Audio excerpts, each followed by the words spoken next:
Shalom sahabat STMJ, kita berjumpa lagi hari ini, Minggu 23 Oktober 2022. Minggu ini adalah minggu biasa yang ke-30. Bacaan Injil pada hari ini diambil dari Injil Lukas bab 18 ayat 9 sampai dengan 14. Perikop ini berjudul perumpamaan tentang orang Farisi dengan pemungut cukai. Dua orang yang berbeda datang ke bait Allah untuk berdoa. Yang satu orang Farisi dan yang satunya adalah pemungut cukai. Dua orang yang berbeda berdoa dengan cara yang berbeda pula. Ada seorang teman saya pernah men-sharingkan pengalaman bagaimana dia berdoa dan memohon rahmat serta berkat Tuhan bagi kehidupannya. Dia telah menuliskan secara rinci dan detail apa yang menjadi harapannya di dalam kehidupannya.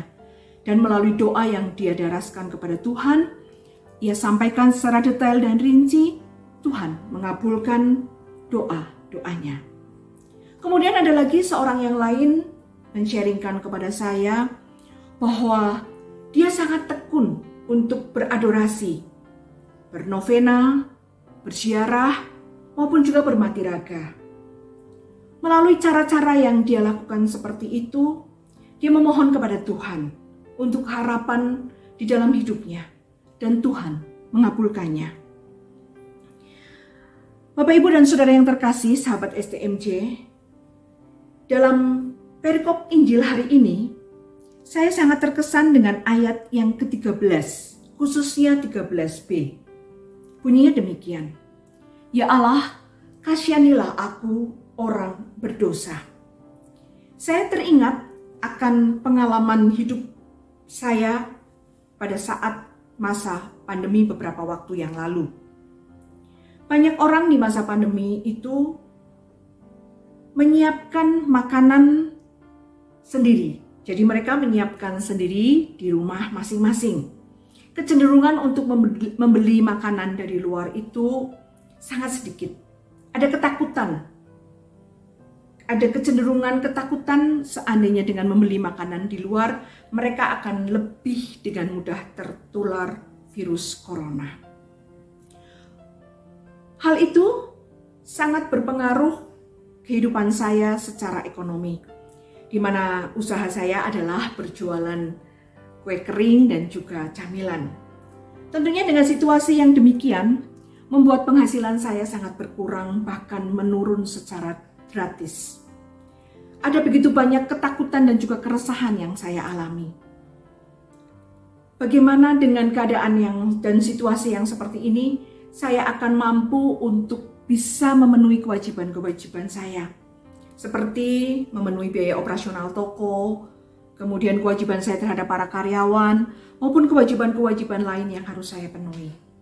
Dalam satu situasi yang demikian ada banyak cara-cara doa yang sudah saya daraskan kepada Tuhan.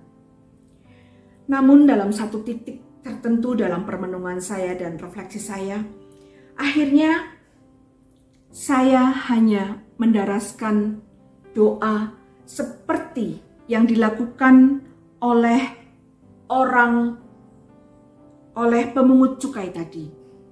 Ya Allah, kasihanilah aku orang yang berdosa ini. Akhirnya dalam satu titik tertentu di dalam ketidakberdayaan dan keputusasaan, saya hanya memohon belas kasihan. Tuhan kasihanilah saya. Tuhan kasihanilah saya. Hanya kalimat-kalimat itu yang terus-menerus saya daraskan. Dan bacaan hari ini kembali mengingatkan saya. Bagaimana kembali meneguhkan saya dalam situasi-situasi yang sering kali atau kerap kali tidak menentu, mungkin hanya kepasrahan dan memohon belas kasihan Tuhan, itulah yang bisa saya daraskan dan saya doakan. Sehingga pada akhirnya, setelah melalui masa pandemi ini, syukur kepada Allah. Tuhan akhirnya memampukan saya untuk bisa melewati masa pandemi ini hingga saat ini. Usaha saya masih terus berjalan. Dengan cara-caranya yang sangat ajaib dan luar biasa, Tuhan menyelamatkan saya. Sehingga bacaan Injil hari ini kembali mengingatkan saya dan meneguhkan saya bahwa dengan memohon belas kasih Tuhan, Dia akan memenuhi segalanya bagi kehidupan saya.